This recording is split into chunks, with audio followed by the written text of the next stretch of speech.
এবার রোবটের জন্য নতুন এআই মডেল আনলো গুগল। জেমিনি রোবোটিক্স ও জেমিনি রোবোটিক্স ইআর নামের এই মডেল দুটি রোবটকে মানুষের মতো চিন্তা ভাবনা, পরিবেশ বোঝার সক্ষমতা এবং শারীরিক কাজ সম্পাদনের দক্ষতা দেবে। বিস্তারিত জানাচ্ছেন সৈয়দ নওশাদ। গুগল 2023 সালে জেমিনি নামের প্রথম এআই মডেল উন্মোচন করে।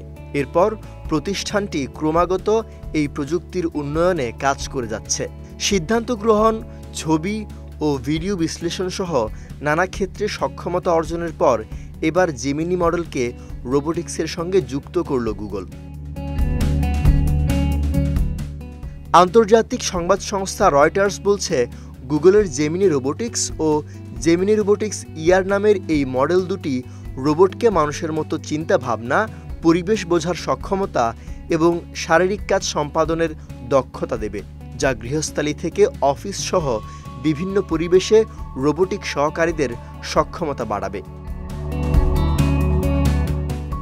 প্রতিষ্ঠানটির এক ব্লগ পোস্টে বলা হয়েছে, মানুষের দৈনন্দিন জীবনে কৃত্রিম বুদ্ধিমত্তাকে কার্যকর ও সহায়ক করতে হলে এটিকে আপডেট বা শারীরিক বাস্তবতায় যুক্তিযুক্ত সিদ্ধান্ত গ্রহণের সক্ষমতা অর্জন করতে হবে।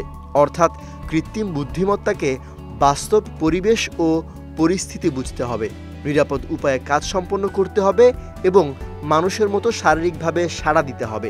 দেশ জুড়ে তোলপাড় ওয়ালটন ফ্রিজ কিনে আপনিও হয়ে যেতে পারেন মিলেনিয়ার।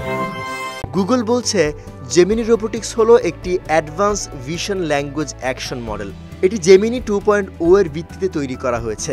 এই মডেলটি মানুষের সঙ্গে আরও স্বাচ্ছন্দ্যে যোগাযোগ করতে পারে এবং পরিবেশের সঙ্গে কার্যকরভাবে মিথস্ক্রিয়া করতে পারে।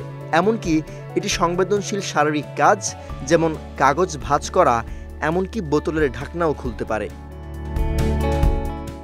সৈয়দ নওশাদ, বিজয় টিভি নিউজ ডেস্ক।